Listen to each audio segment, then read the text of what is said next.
This is Cast of Wonders, the young adult fiction podcast featuring stories of the fantastic. Welcome. Episode 480. I'm Catherine Inskip, your editor and host. Our story for today is The Umbra by Johnny Caputo, a Cast of Wonders original. Johnny Caputo is a pirate, but only part-time. He spends the rest of his time teaching writing at various institutions around northeast Ohio. He is the writer of the webcomic The Ballad of Lumber Jackson, and his speculative fiction has appeared in Duly Noted, FR Online, the P River Journal, and Allegory. He lives in Cleveland, Ohio, where there is plenty of loot to be plundered and grog to be drunk. You can find him at johnnycaputo.com or on Twitter at GoJohnnyCap. This story is narrated by Devin McLaughlin. Devin is uncomfortable with writing bios about himself, but is struggling through it. He lives in southern Ontario in Canada, where he alternates between working on various costumes, writing stories of his own, and, when his very loud cat gifts him with silence, narrating stories for others to enjoy. And now, we've a tale to tell.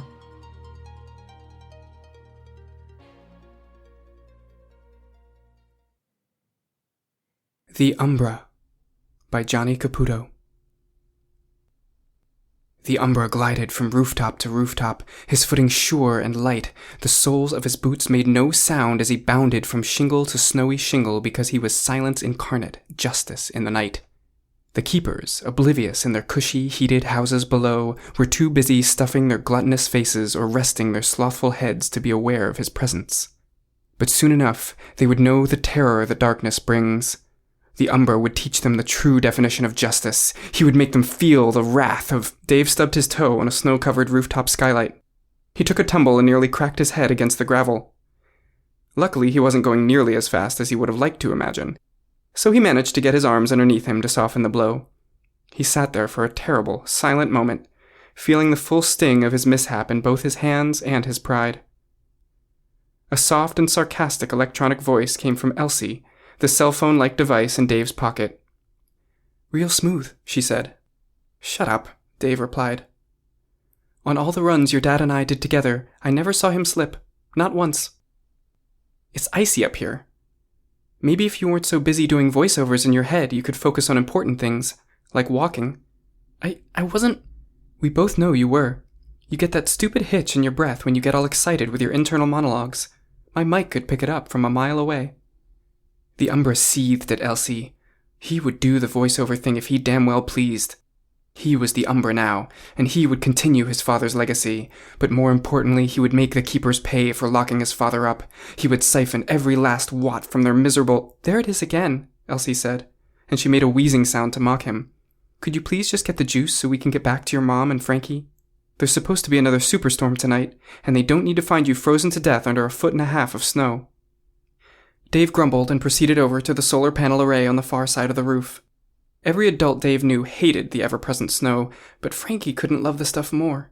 He made Dave spend hours and hours building snow castles and snow people, whole imaginary towns. Every now and then, during a particularly long construction session, Frankie would squeak out an excited, "You can build anything you want," or, "It just falls out of the sky for free." Dave didn't want to imagine what would happen to Frankie's 6-year-old spirit if he learned that his older brother had been buried to death by his unending source of joy. The roof-mounted street lamp cast its bright orange light onto the snowy street below, glowing against the night like a luminescent fruit, heavy and ripe for the picking. Dave sneered. These lights were the ultimate symbol of the keeper's excess, a wanton waste of the energy that Dave and his family and so many others like them had been denied ever since the keepers snatched up the remaining fuel reserves and left the outlying grids powerless. In the face of a climate that was continually growing more and more frigid, the keeper's actions were as good as a death sentence for anyone who couldn't afford the high rents where the grid remained active. Except, the Umbra thought with a smile, for those who found other ways to procure power. Dave pulled Elsie from his pocket and tapped her screen, releasing her silver-tipped prongs. He lifted the tarp that covered the batteries, found their terminals, and set Elsie to her work. For the briefest of moments, the orange light above him dimmed almost imperceptibly. But once Elsie had a strong connection, he dialed back the siphon, and the light returned to its original glow. Elsie let out a quiet, "ah," as her power bar began to climb. While she was preoccupied, Dave picked up a handful of gravel from the roof and played with the stones. Finally, the Umbra dared to think with a sideways glance at Elsie. These keepers will know that no matter how many walls they build, nor how many grid maintenance acts they pass, justice will arrive. They can't keep electricity out of our hands. They can't hoard it all to themselves. They can't leave us to die out in the frigid wastes beyond their wall, because darkness always returns to swallow the light, because the Umbra is here at their doorstep, and he will ensure that every last greedy one of them suffers the same fate as— "Did you see that, Mark?" The woman's voice came from below. Inside the house. "Honey, what did I tell you about interrupting the prayer?" said a second voice, a man's. "The power flickered for a second there, and— Damn it, Darla. Would you bow your damn head so I can finish the damn prayer?" Dave crept over to the skylight, brushed the snow clear, and peered down into the neatly decorated dining room below. A little girl about Frankie's age sat on one side of the table, wearing a pink t-shirt and cushy slippers adorned with plush rocket ships blasting off from the tips of her toes. She bopped up and down in her seat, her eyes darting nervously between her mom and dad. The woman, rail-thin with sunken cheeks, stared aimlessly at the broccoli on her plate. Her husband was all jowls. From behind his thick glasses and his even thicker mustache, wherein he was apparently saving some gravy for a midnight snack, he glared at his wife. "May I continue?" Mark said. Darla sighed. "Whatever you want." He bowed his head and folded his hands neatly in front of him before he began. "And we thank you, dear Lord, for the wall, that lone bastion of strength that protects our civilization from the chaos of the scavengers. We thank you for the blessings of light and heat you bestow upon us. In your name we pray. Amen." Scavengers. Upon hearing the word, Dave clenched his fist. Darla and the little girl mumbled their amens, and the sounds of sophisticated dining began. Serving spoons clinked daintily against bowls.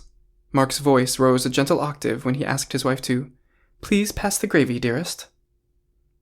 The little girl sat quietly as her mom and dad began to eat.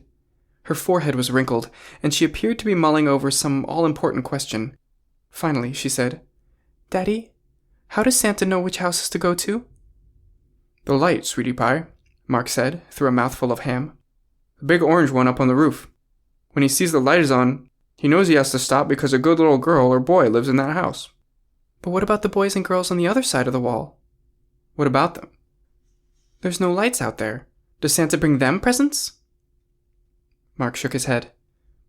"Santa doesn't go out there. He only brings presents to good, civilized boys and girls. Now please, finish your peas." "That's not fair. What if someone—" "I said finish your peas." The Umbra decided right then and there to deliver swift and dark justice to these presumptuous keepers. Swift and dark. He would rend the sinful wires from their walls and burst every bulb in their— Something sharp dug into Dave's palm. He looked down to discover he was tightly clutching his handful of gravel. The small stones prodded his skin, causing him entirely more pain than something so small had any right to. He peered down at the family, the angry father, the timid daughter, the skittish mother. The woman looked terribly nervous, as if she might jump out of her skin at the slightest— He smiled as another idea came to him. Slowly, delicately, Dave pinched a single stone between his fingers and dropped it onto the skylight. The stone bounced off the glass with a small tick, and just as he had hoped, Darla's head perked up. "I'm telling you, Mark," Darla said. "I heard something on the roof." "And I'm telling you, Darla, it is nothing but the wind." "Are you sure, Daddy? Maybe it's Santa Claus." "I'm going up there to check," Darla said. "You are not. And sweetie, Santa doesn't come until midnight, when you and all the other good boys and girls are asleep." "But the storm is supposed to be really bad tonight. Maybe he got an early start." "Now is not a great time for such questions, sweetie," Mark said. "Not this, not that. I've got a question for you, Mark," Darla said. "How can you claim to know anything with a skull that thick?" Mark's hand cracked against the table. The plates rattled. "Really, Darla? On Christmas Eve?" "Well, with your head so far up your ass the rest of the year, if you're going to behave this way, then get the hell out of my dining room." "Thought you'd never ask." Her chair toppled to the hardwood with a brisk snap, and then Darla was up, pounding out of the room. Mark roared and stormed off in the opposite direction. For a moment, the girl sat there all alone, unsure of what to do. She no longer bounced in her chair. The Umbra smirked and turned away from these monstrously unhappy people to face the night sky. He imagined the little girl running to her plush little room to cry to her electronic talking dollies or curl up and sob underneath her heated blanket. As he gazed up at the stars, the energy given freely, the perfect black distances between them, he reflected upon how successful the night had been.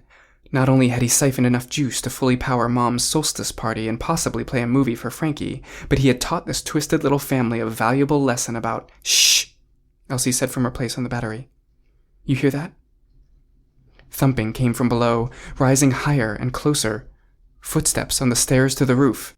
Dave scrambled to disconnect Elsie and throw the tarp back over the battery bank, but it was too late.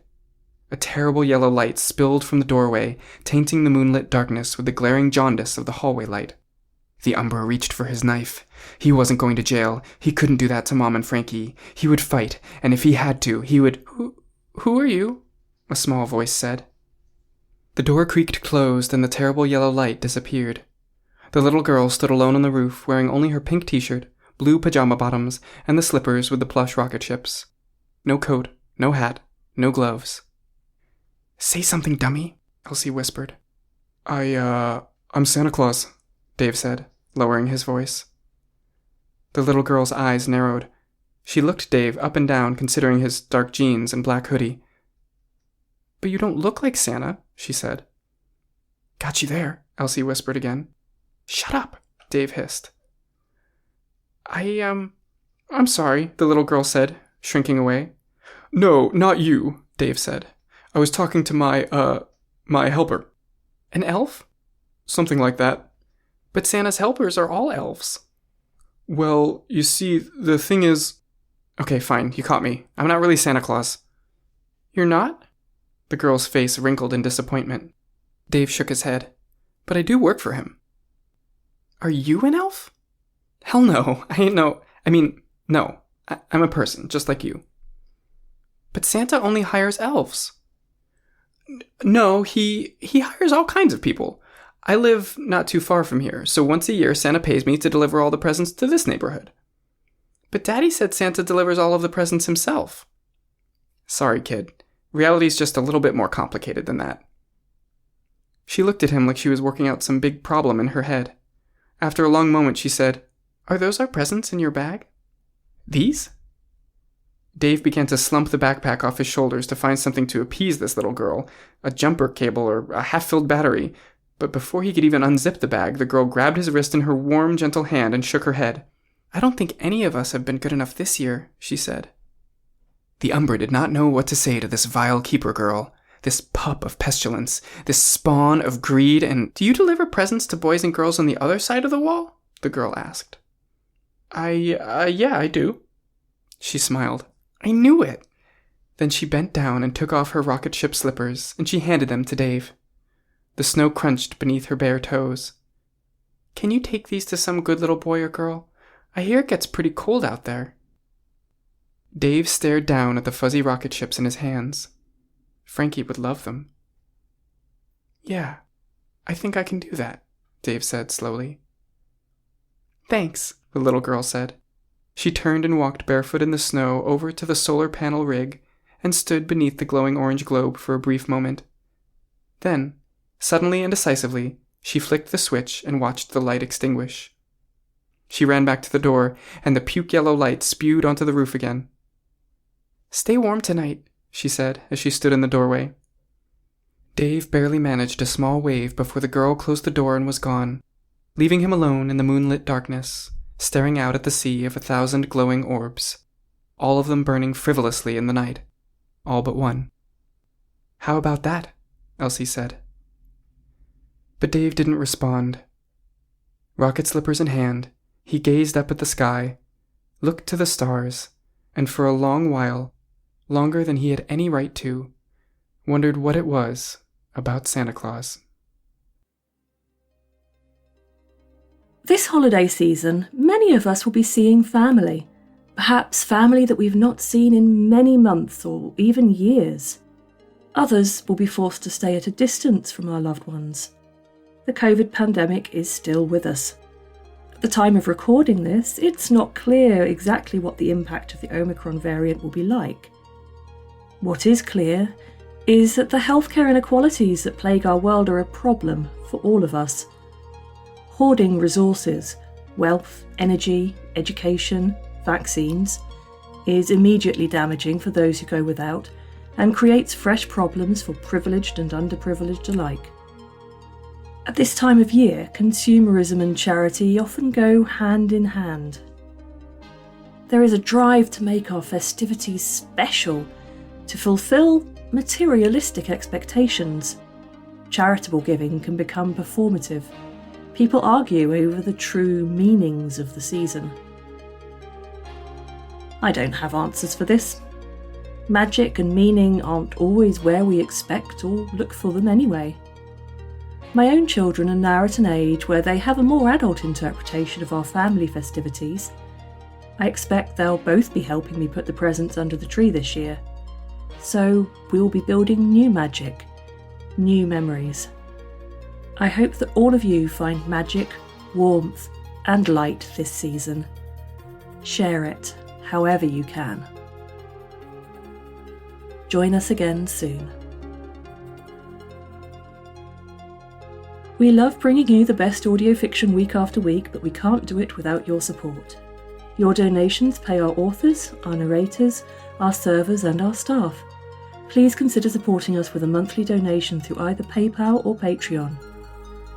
You can also review us on Apple Podcasts, request us on Spotify, and consider the stories we publish for award consideration. There are lots of ways you can help. Join the discussion on the EA Forum, forum.escapeartist.net, or the EA Discord. Visit us on Twitter at Cast of Wonders. Come say hello. Cast of Wonders is a production of Escape Artists Incorporated and is brought to you by editor Catherine Inskip, assistant editors Andrew K. Ho and Carissa Sluss, editorial assistant Amy Brennan, associate editors Amy Brennan, Alicia Caparaso, William Haight Minor, Umaira Hussain, Sean Proctor, Ray O, Susie Rodriguez, Emma Smales and Denise Sudell. Our art director is Alexis Goebel, our community manager is Denise Sudell, and our audio producer is Jeremy Carter. Our episodes are released under the Creative Commons Attribution Non-Commercial No Derivatives 4.0 International License. That means you can download or listen to the episode on any device you like, but you can't change it or sell it. Our theme music, Appeal to Heavens, is by Alexei Nov and available from Fromo DJ or his Facebook page. Thank you for listening.